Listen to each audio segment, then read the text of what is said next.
নারী চুরি মিথ্যা কিভাবে দূরীভূত হবে? বলে এর উপায় আছে। কি অবলম্বন করতে হবে? মিথ্যা কি সে দূরীভূত হবে না? একটা কথা মনে রাখতে হবে, জগতে একমাত্র সত্যটা টিকবে, মিথ্যা নয়। চুরি যারা চৌর্যবৃত্তি করে বাবা, কিসে দূরীভূত হবে?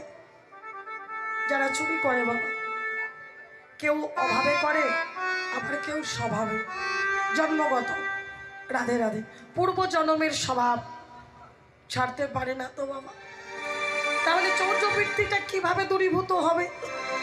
সন্তুষ্ট থাকতে হবে নিজেকে, ভগবান আমাকে যা দিয়েছে এটাই আমার প্রাপ্য ছিল। এটা যদি কেউ মনে মনে ভাবতে পারে তাহলে তার চৌর্যবৃত্তিটা দূরীভূত হবে।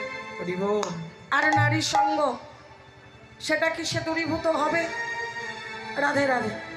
ও মায়েরা, এই জগতে একটা রমণী হচ্ছে, একটা নারী আমার স্ত্রী, বাকি সব মাতৃ সম, তাহলে জগতের কল্যাণ হবে।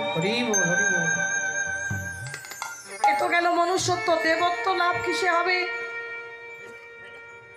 এই মানুষই দেবতা হয়, মানুষে আবার অসুর হয়। এই মানুষের মধ্যে আবার সেই মানুষ আছে বাবা, সেই মানুষের চরণটা ধরতে হয়। কিসে বুঝবেন? আচারে বুঝবেন, আচরণে বুঝবেন, যেই মানুষের নৈতিকতা আছে, মনুষ্যত্ব আছে। রাধে রাধে। তাহলে দেবত্ব কিসে লাভ হবে মা? দেবত্বটা লাভ হবে কিসে? শাস্ত্র কেন কলম দিচ্ছেন? বলছে দেবত্ব কিসে লাভ হবে জানো? এ জগতে ভগবান ছাড়া কিন্তু আমাদের আপনজন বলতে কেউ নেই। আছে?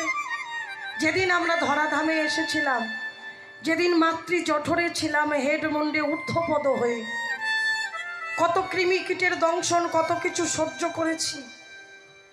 আর ভগবানকে ডেকেছি, দয়াময় এই অন্ধকার জগৎ থেকে তুমি আমাকে আলোর পথটা একটু দেখিয়ে দাও, আমাকে আলোর পথ দেখিয়ে দাও। ভগবান বললেন বেশ।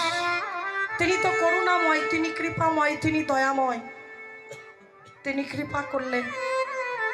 ভগবানকে সেদিন কথাও দিলাম, প্রভু আমি তো দেশে যাব, যেখানে এসেছি, এই যে বাড়িতে আছি, এই বাড়িটা আমার বাড়ি নয়। আমার বলি ঠিকই, আমার কিছুই নয়। হরি বল। এই বাড়ি যদি আমার হতো তাহলে আমার বাবাকে এই বাড়ি থেকে চলে যেতে হতো না। কত এলো আর কত গেল, তবুও মানুষের অহংকার গেল না। এমন করে চলাফেরা করে মানুষ যেন মনে হয় সারা জীবন এখানে থেকেই যাবে। আমার ভগবান বলছে না গো, এমন অহংকার করো না। ভগবান সব সইতে পারে, দুটি বস্তু সইতে পারে না। এক হলো ভক্তের অহংকার, দুই হলো ভক্তের চোখের জল। আজ থেকে 538 বছর আগে শ্রীধাম নবদ্বীপে শচীগর্ভ সিন্ধু মাঝে আমার স্বয়ং সম্পূর্ণ ভগবান নেমে এসেছিলেন, অবতীর্ণ হয়েছিলেন। কোথায়? না ব্রাহ্মণের ঘরে। কেন ব্রাহ্মণের ঘরে জন্ম নিয়েছিলেন? না ব্রাহ্মণদের কিন্তু বাবা বড় অত্যাচার ছিল। ভগবান দেখলেন কাঁটা দিয়ে আমায় কাঁটা তুলতে হবে, ব্রাহ্মণদের এত অত্যাচার, সেই জন্য ভগবান ব্রাহ্মণের ঘরে জন্মগ্রহণ করলেন। তিনি হয়ে উঠলেন দিগ্বিজয়ী পণ্ডিত। যারা অনেক শিক্ষিত হয় তাদের মনে বাবা অহংকার থাকে, যাদের অনেক টাকা পয়সা থাকে তাদের মনে অহংকার থাকে, আর যারা অনেক দেখতে সুন্দর হয় তাদের মনেও অহংকার থাকে, আর যারা উচ্চ শিক্ষিত হয় তাদের মনেও অহংকার থাকে। তাই চৈতন্য মহাপ্রভু তিনি দেখিয়ে দিলেন যে দেখো, তুমি যতই বিদ্যা অর্জন করো, যতই তোমার যাই থাকুক না কেন, একমাত্র স্বয়ং সম্পূর্ণ ভগবান আমার ভক্তির বশ। শাস্ত্র বললেন ভক্তি যার কৃষ্ণ তার। সর্বশাস্ত্রে কয় ভক্তি না থাকিলে কৃষ্ণ দেখিলেই কিবা হয়। ওমা, ভক্তি ছিল কার? ভক্তি ছিল বিদুরের। কোনো ধন সম্পত্তি ছিল বিদুরের ঘরে, ভগবান খাইল তার ঘরে। কিন্তু দুর্যোধন কি ভগবানকে সেবা দিতে পারলো বাবা? পারলো না। কেন পারলো না? তার মধ্যে তো কোনো ভক্তির লেশ মাত্র নেই। সেই জন্য সর্বশাস্ত্রে বলছে যে ভক্তি যার কৃষ্ণ তার। সর্বশাস্ত্রে কয়ে ভক্তি না থাকলে কৃষ্ণ দেখিলেই কিবা। যার মধ্যে ভক্তি আছে তার কাছেই তো ভগবান বাধা আছে। তাহলে আপনারা বলবেন মা, ভগবান যাদের মধ্যে ভক্তি আছে তাদের মধ্যে আছে, যাদের মধ্যে ভক্তি নাই তাদের মধ্যে নাই? বলে ভগবান প্রত্যেকটা জীবের মধ্যে আছে, কারোর ভিতরে প্রস্ফুটিত, কারোর ভিতরে হরি বল, হরি বল, হরি বল, হরি বল। এগুলো হচ্ছে পূর্ব জন্মের সাধনার ফল। হরি বল। যে যেমন ভাবে ভগবানকে ভজন করে, যে যেমন ভাবে ভগবানকে সাধনা করে, ভগবান সেই ভক্তের কাছে ঠিক তেমন ভাবে ধরা দেন। রাধে রাধে। দেখো দেখো কত যোগী, কত যোগী, কত মুনি, কত ধ্যানী, কত জ্ঞানী, কত কত যুগী যুগী ধরি ওই ভগবানকে পাবার জন্য বসে আছে। ওমা, সবাই কি ভগবানকে পাচ্ছে?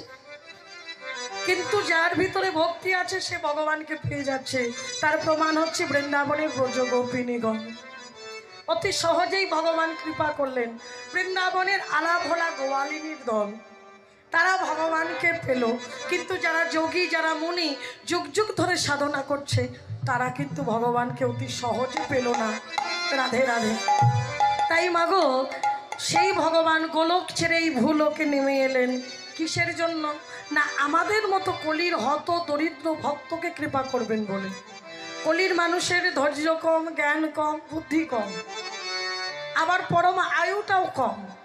ভগবান দেখছে সত্যযুগে কৃতি যধ্যায়তে বিষ্ণুতে তায়ং যজ্জতমখই তারপরে পরিচর্যায় কলৌ তদহরি সংকীর্তনা। সত্যযুগে ভক্তগণ ভগবানকে তপস্যা করে লাভ করত। তাহলে সত্যযুগের পরমায়ু কত ছিল? 1,00,000 বছর। হরি বল, হরি বল। ত্রেতা যুগের পরমায়ু কত?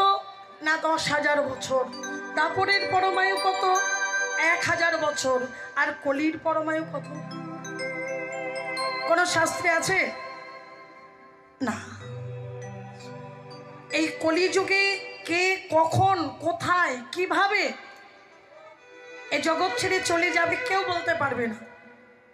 কেউ 60 বছর যেতে না যেতেই চলে যাচ্ছে, কেউ 40-এ যাচ্ছে, কেউ 20-তে যাচ্ছে, কেউ আবার 10-এ যাচ্ছে, কেউ 5-এ, কেউ আবার গর্ভের মধ্যেই চলে যাচ্ছে। তাহলে মা, সেই জন্য ভগবান মনে মনে চিন্তা করলেন যে কলির জীব ধ্যান, তপস্যা, যাগ, যজ্ঞ, পূজা, অর্চন কিচ্ছু করতে পারবে না। কিন্তু ভুল করেও যদি একটিবার বদন ভরে হরি নাম বদনে বলে। আচ্ছা প্রভু, সবাই তো হরি নাম বদনে বলতে পারে না।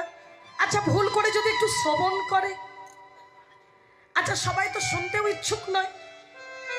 অনেকে আছে, অনেক মানুষ আছে হরি নাম শুনলে কানে আঙুল দেয়। কি হরি নাম শুনবো? হরি নাম করলে পেটের ভাত হবে?